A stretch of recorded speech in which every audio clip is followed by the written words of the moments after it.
Any route to Charlie that isn't through the common yard? Negative, negative.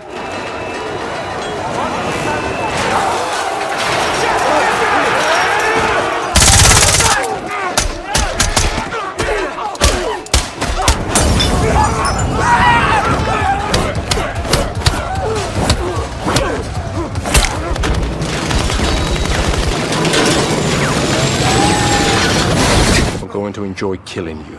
Yeah, get in line. The movie begins with former Special Forces operative Tyler Rake, who is in the middle of a brutal firefight.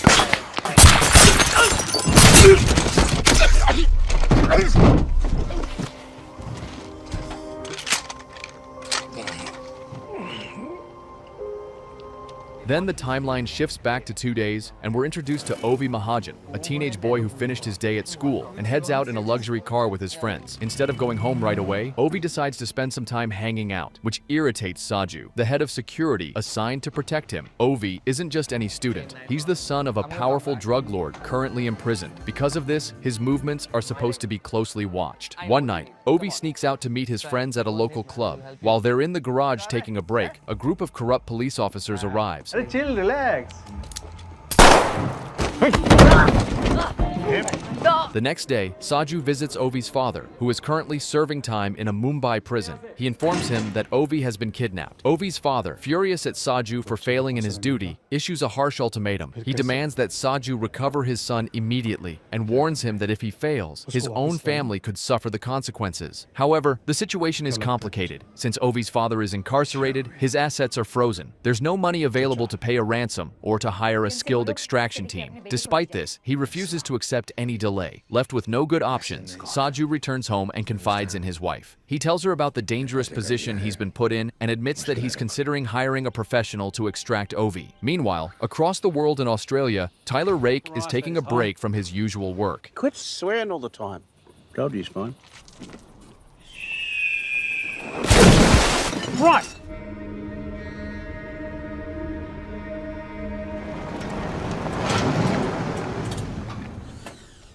Make yourself at home. We landed a whale. Oh, yeah? Extraction. Proof of life as of 6 hours ago. Oh, Nick, what are you doing here? Don't bullshit yourself. And why would you? I need the money. I'll meet you in Fitzroy Crossing. If you're not sober, don't show up. Head on straight, Tyler.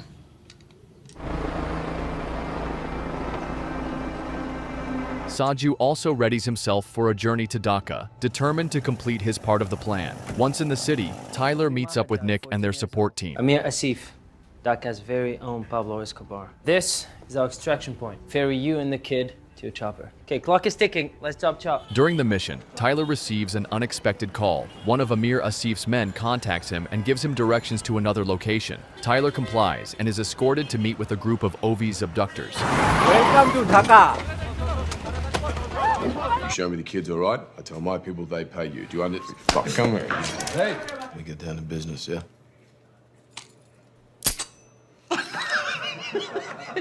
No magazine in it. Alan? Now you go. Tell them.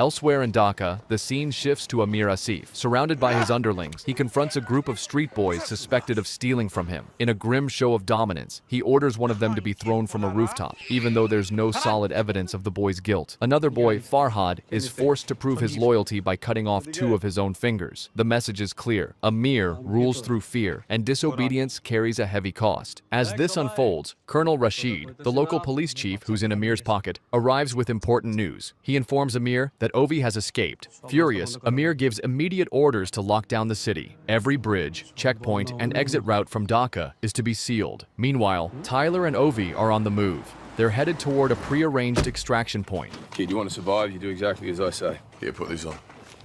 Okay, eat this. Your blood sugar's low, it's why you feel like shit. Thumbs up.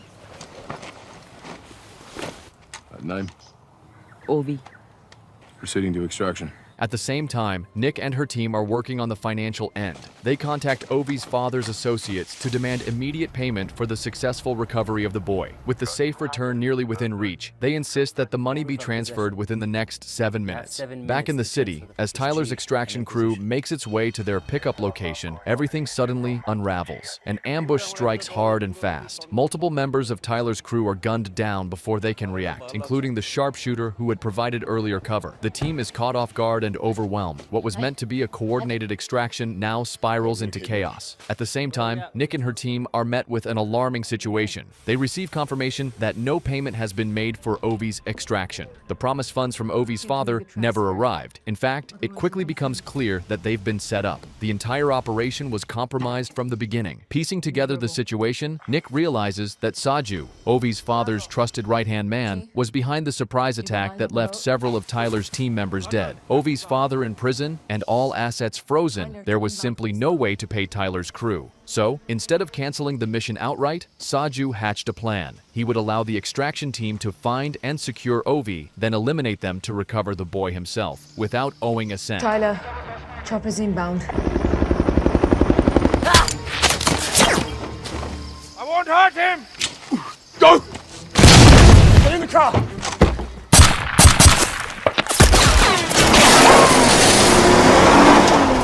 Saju, help!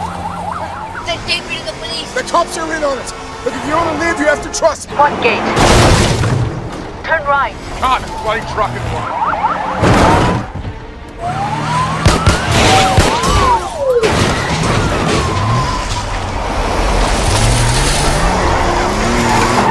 Down!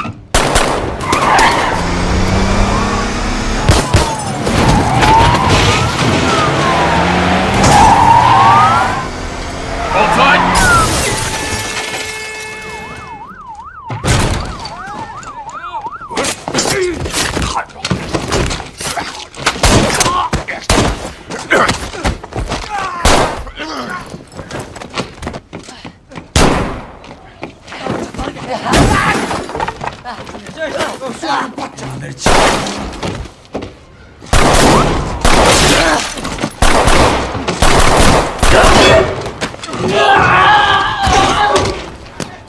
Get up the stairs, go, come on! Okay, up. Stay on my shoulder, all right?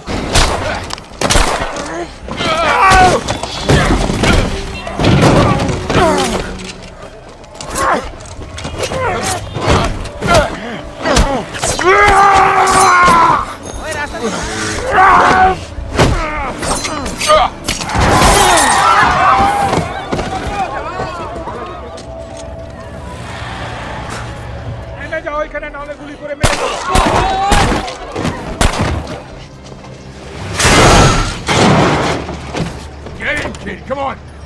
Come on! They're still following us.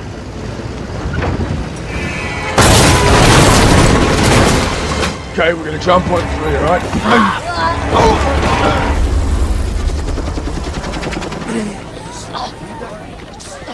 Amir Asif grows increasingly frustrated that Ovi remains missing. In response, he orders Colonel Rashid to deploy every available unit to capture Ovi and eliminate Tyler at any cost. During their escape, Tyler manages to reach out to Nick and updates her on the precarious situation they face. In return, Nick shares critical information. Saju is not just a corrupt officer, but also an ex-Special Forces soldier like Tyler, explaining his resilience and skill.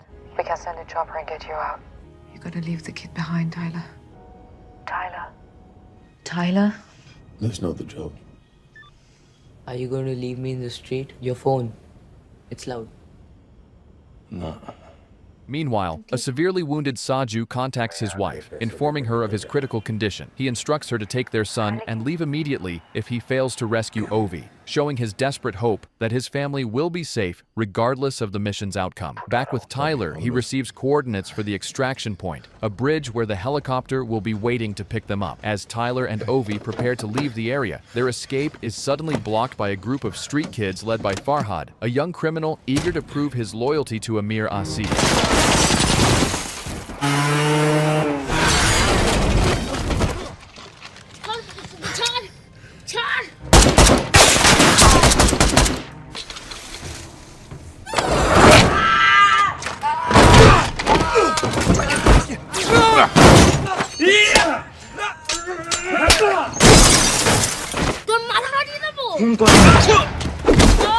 That's off. All right, get in. We made it about 4 blocks. I said get rid of the kid. We're in the worst smelling sewer on the planet. Just call Gaspar. Your name's Tyler. I'm Ovi. Nice to meet you. Without hesitation, Gaspar responds and arrives promptly, guiding Tyler and Ovi to his home, a safe sanctuary where they can rest, recover, and plan their next move. One evening, while Gaspar is away, Tyler and Ovi share a quiet conversation. Tyler opens up about his past, revealing that he once had a son who died from lymphoma. He expresses deep regret for not being there for his son when he needed him most, and vows not to repeat that mistake with Ovi. Ovi listens carefully and responds with a thoughtful insight, saying that people don't drown by falling into the water, but by choosing to stay submerged in it. When Gaspar returns, Tyler immediately senses something is wrong. What a goddamn tragedy. That kid is a walking corpse. His father's in prison. There's no way to protect him. Just go put a bullet in his brain. Make it painless. Matt, you're drunk. You know how much he's worth? Talking about a kid, Gaspar. Okay, we're talking about a gangster's kid. What are you doing? You said you'd help me. I am helping you. $10 million. Did you call someone? We made a deal. He gets a kid, and we both get rich.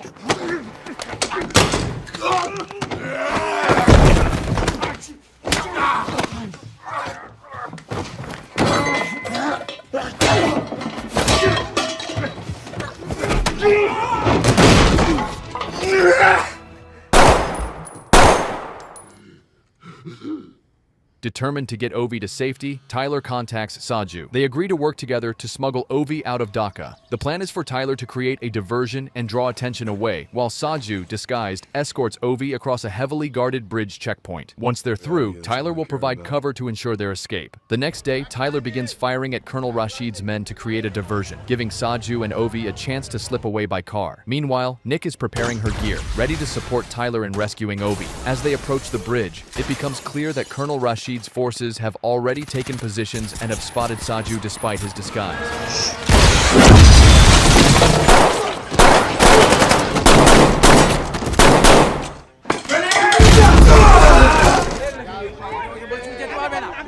Hey! No!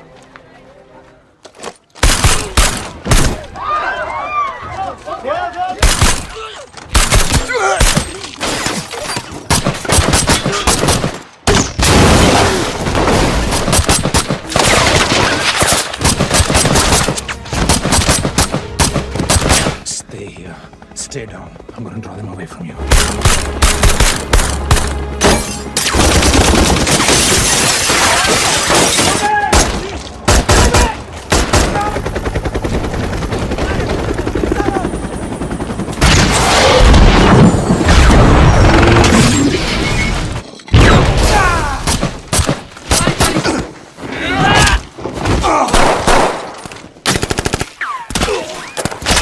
Where's the kid? In hiding, about halfway across the bridge.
8 months later, Ovi is back at school. In a moment that mirrors Tyler's own introduction, Ovi plunges into the school swimming pool, practicing holding his breath. Nick Khan confronts Amir Asif in a restroom, leading to a deadly confrontation that ends with Nick eliminating him. Sometime later, the river's current carries his body ashore, where a young girl discovers him and immediately calls for help. Tyler is soon transported to a hospital, where his recovery is closely supervised by his trusted partners, siblings Nick Khan and Yaz Khan. Nick refuses to give up on him, even when Yaz suggests they consider letting go. Given the severity of Tyler's condition, unconscious and barely clinging to life, Tyler remains under the care of medical staff for several weeks. Eventually, he opens his eyes, but survival is just the beginning. Still physically broken and mentally shaken, Tyler begins a long and difficult journey of recovery. He enters an intensive rehabilitation program that includes physical therapy and endurance training, slowly regaining control of his body and strength day by day. Thanks, Nick, for keeping me around.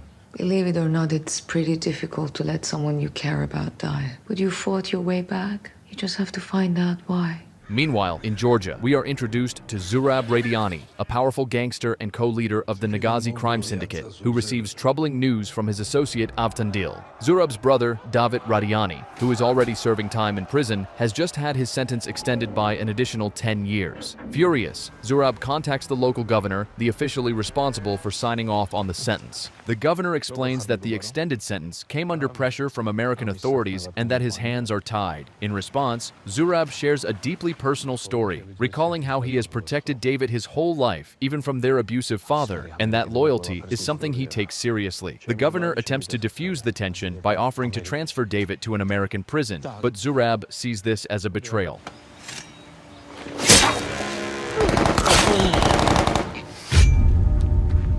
My man, looking good. Look at this. You're a little bit slimmer, no? Shut up. You wanted to pull the plug. Well, next time, you have my word. What the hell is this? You're welcome.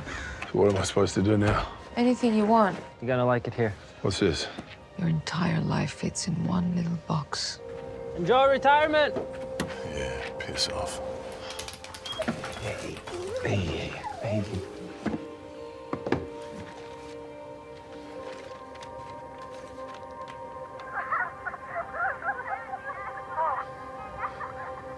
His ex-wife, Mia, never forgave him for abandoning them at their darkest hour. Meanwhile, in a Georgian prison, the recent news of his extended sentence weighs heavily on him. Later, he is reunited with his wife, Ketavan, and their 2 children, Sandro and Nina, who are now being forced to live with him inside the prison. Ketavan is clearly distressed by the arrangement and pleads with David about the impact this environment will have on their children. But David is unbothered. He insists that Sandro needs to grow up tough, surrounded by hardship, in order to become a man. Ketavan strongly objects, desperate to protect their children from being dragged into the world of crime. Ketavan breaks down in tears from the emotional abuse. Her son, Sandro, wakes up and quietly moves to comfort her. Meanwhile, as Tyler returns to the quiet solitude of his cabin, he finds an unexpected visitor waiting for him, a man named Alcott. What happened? You fall off a bridge? How about you put my cup down? You've got a mutual friend who's offered you a job. I'm not so convinced. Can you even pull the trigger like that? Why don't you go back and tell whoever sent you I'm not interested? What if it was your ex-wife? Mia? So Mia in trouble? No, but her sister is. She's currently in a Georgian prison with her 2 kids. The brothers were born into war. Their uncle, Avtandil, took them in. To survive the streets of Yerevan, they turned to a life of crime. And by the time they returned to Georgia, they were folk heroes. These brothers have got all the politicians in their pockets. They practically run the country. The problem isn't David or the guards. It's the 2 warring gangs that are imprisoned in there. Job starts in 6 weeks. We take our cut. It's been a pleasure. He immediately contacts his trusted partners, Nick and her brother Yaz, asking them to join him. He knows the operation won't be easy, but he also knows there's no one else he'd trust more to have his back. With a plan in place, Tyler begins training in earnest. He pushes his body to its limits, using a mix of traditional strength workouts and rugged, makeshift methods, chopping wood with axes, lifting heavy rocks, and pushing through pain. It's more than just physical conditioning. It's his way of mentally preparing for the fight ahead. Once he's ready, the trio heads to Georgia and infiltrates the prison with the help of a bribed guard. This insider has discreetly left chalk symbols on the walls to guide their route, and has also shut off the security cameras, creating a narrow window of opportunity. It's a high-risk move, but it's their best shot at getting Ketavan and her children out alive. Outside the prison, Nick and Yaz wait tensely in their van as Tyler enters the facility alone. Inside, the friendly guard quietly informs him that gate 207 is unlocked and shuts off the main power, giving Tyler a narrow 5-minute window to extract the family. With only a flashlight and a series of small chalk marks to guide him, Tyler carefully navigates the dark corridors of the prison, avoiding detection. He reaches the cell where Ketavan and her children Sandro and Nina are being held. Keep him quiet.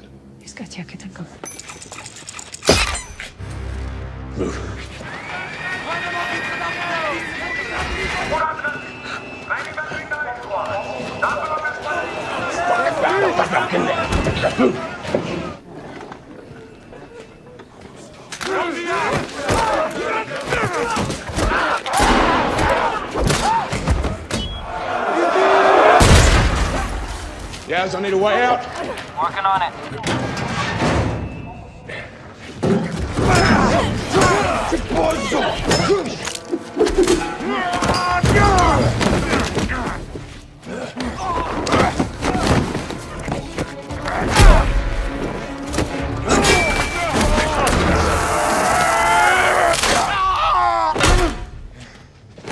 Gotta go, now!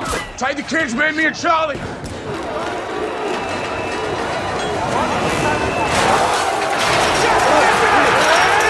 Any route to Charlie that isn't through the common yard? Negative.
You all right? Where are the kids? In the car. Move. Go. Eyes up. Threat coming from the front. Roger. Those are Zurab's men.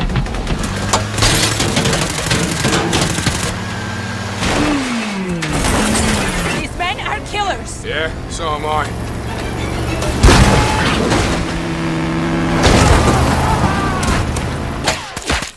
Out of the car. Come on. Go, move!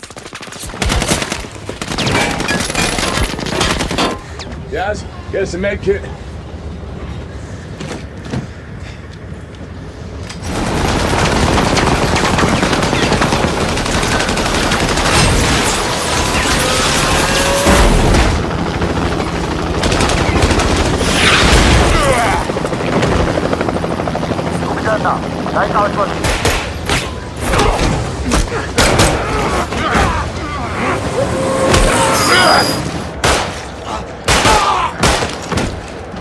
Cover me!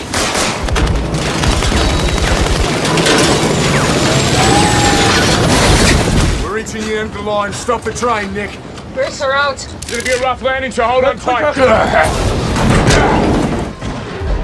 Zurab and Avtandil learn about David's death. Soldiers update Zurab on the details, and he quickly realizes this wasn't the work of a rival gang, but someone else entirely. Zurab watches over David's body, reflecting on their shared past and how they protected each other from their abusive father. Filled with determination, Zurab vows to avenge his brother's death. Back with Tyler and the group, they survive the train crash and begin to flee. Sandro repeatedly asks about his father, and when he's finally told that David is dead, anger overtakes him. He lashes out at both his mother, Kedevan, and Tyler. Shortly after, the group escapes by boat and then boards a plane. Yaz contacts allies who will provide fake documents for their escape. However, Yaz accidentally leaves his phone unattended, and Sandro seizes the opportunity to take it. In a bathroom, Sandro uses Yaz's phone to call Zurab, seeking answers. Zurab manipulates Sandro, painting Ketevan as the villain. Convinced, Sandro betrays their location to Zurab. A few hours later, the group arrives in Austria and hides out in a hotel. The women care for Nina while Yaz plans their next move. Meanwhile, Sandro confronts Tyler, insisting that David imprisoned them to protect them from rival gangs. You think what you do is good? That you're some hero? My mother hired you to kill him, didn't she? He brought us there so he could watch over us. He brought you there so he could control you. A good son is supposed to stay with his father. A good father wouldn't make him. Yeah, well, at least my father didn't leave us. During this time, Zurab rallies his Nagazi soldiers, emphasizing the importance of family loyalty and swearing revenge on Tyler and his group. Avtandil voices concerns about the heavy losses they're risking for personal vendetta, but Zurab dismisses him and remains focused on retaliation. Back to Tyler, he approaches Sandro on a balcony and acknowledges that he hasn't been a good father. He points out that Kedevan has been fighting hard to protect her children, and Sandro should respect her strength instead of being consumed by David's lies. Feeling remorseful, Sandro admits the Nagazi gang is closing in. Suddenly, a helicopter appears overhead, while Nagazi soldiers arrive in multiple vehicles. Tyler quickly warns everyone to get to safety, but before they can debate further, the helicopter opens fire on the building, shattering all the windows. Tyler pushes the family to safety and waits for the helicopter to leave before they take the elevator down. Meanwhile, the helicopter deploys soldiers on the roof and Nagazi gunmen arrive on the streets. These soldiers also kill police officers to prevent interference. On the other hand, Tyler's group makes it to the garage and boards a van, but Sandro seizes the chance to run off, with Yaz chasing after him. As the van attempts to leave, its path is blocked by Nagazi gunfire, forcing them to retreat. Sandro reaches the street where Zurab appears and starts shooting at Yaz, who quickly takes cover. Both men try to persuade Sandro to pick a side, but before anything can be resolved, Nick arrives in another vehicle. Nagazi soldiers fire a rocket launcher at Nick's car, causing an explosion. Taking advantage of the chaos, Zurab captures Sandro and forces him into his car. Yaz helps Nick out of the van, and together they exchange gunfire with the Nagazi before detonating a grenade and retreating into the building. Meanwhile, Kedevan and Nina remain hidden in the van. Tyler fights off the attacking soldiers, shooting many of them and engaging in hand-to-hand combat with the last assailant.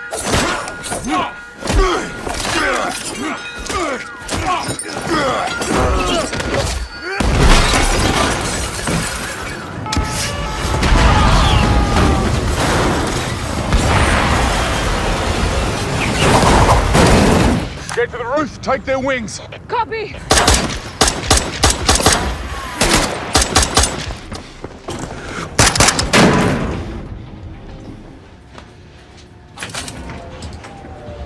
Getting you out of here, okay? Gonna get you back to your sister.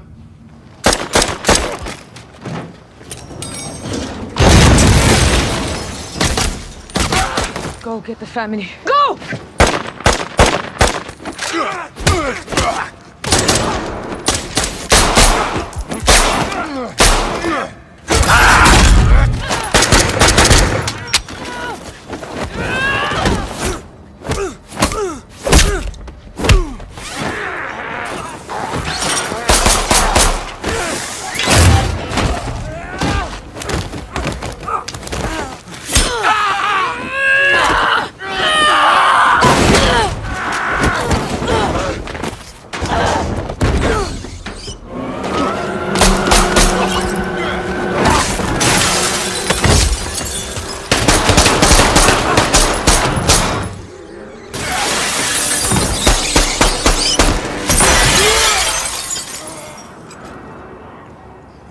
I'm going to enjoy killing you.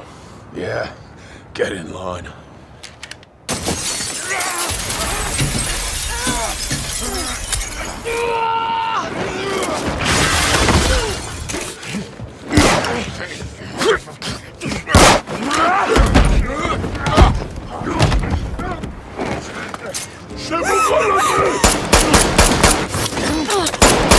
Sarah, are you good?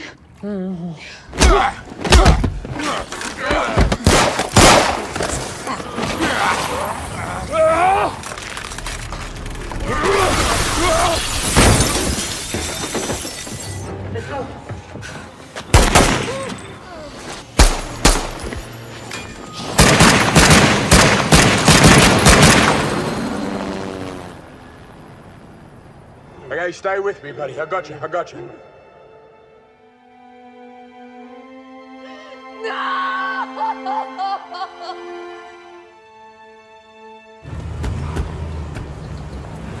Tyler and the others take refuge in his secluded cabin in the woods. Inside, Nick mournfully tends to Yaz's body, grieving the loss of her brother, while Tyler carefully treats his own injuries sustained during the brutal fight. Suddenly, Mia arrives there, who is Tyler's ex-wife. She greets Kedovan, and the sisters have a heartfelt reunion, sharing quiet moments of connection before Mia approaches Tyler. With a heavy heart, Tyler apologizes for having abandoned her during their son's illness. He explains that he felt powerless to save their child and couldn't bear watching him suffer and die. Meanwhile, Aftandil tries to reason with Zurab, pointing out the heavy toll their revenge is taking on their soldiers and urging him to reconsider now that Sandro is with them. But Zurab betrays Aftandil, pulling out his gun and shooting him. The betrayal shocks Sandro, who had believed the Nagazi were like family. I'm standing here staring at my plane, but I can't get on it. Why don't you tell me where you are and we can finish what we started? St. George's Church.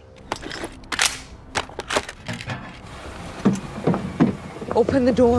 Open the door! Tyler! He sneaks past guards, taking out several with precision before blowing up Zurab's plane. Zurab and Sandro flee as Tyler unleashes chaos, blowing up vehicles and battling soldiers in his path. Despite a serious stomach wound, Tyler presses onto the church where Zurab and Sandro are hiding. But it's a trap. Zurab has strapped bombs to Sandro and holds the detonator, forcing Sandro to take Tyler's gun and kill him in revenge for his father. You're a coward.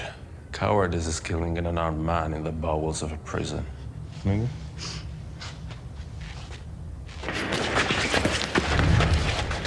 Put the gun down!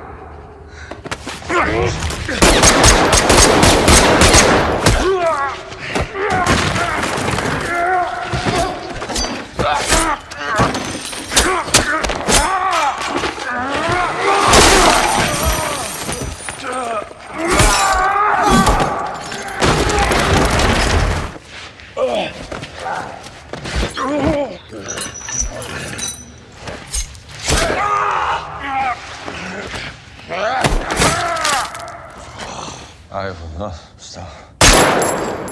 As Tyler rushes to check on Nick, the Austrian police storm in and arrest everyone. Days later, Tyler and Nick find themselves in prison, with Nick receiving proper medical care for her injuries. One afternoon, Mia visits Tyler and shares good news. They're in witness protection.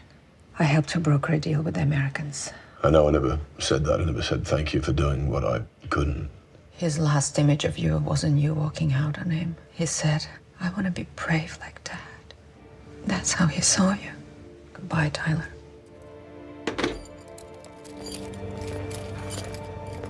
Tyler is escorted out of prison, but instead of a transfer, he's met by Alcott, the man who gave him his previous mission. Alcott offers Tyler freedom in exchange for taking on another dangerous job. Come and do another job for us. Not without my team. I'm not leaving her behind. You'll love him. I hope you guys enjoyed the recap, and be sure to check out other awesome recaps on the channel. And as always, thank you very much for watching.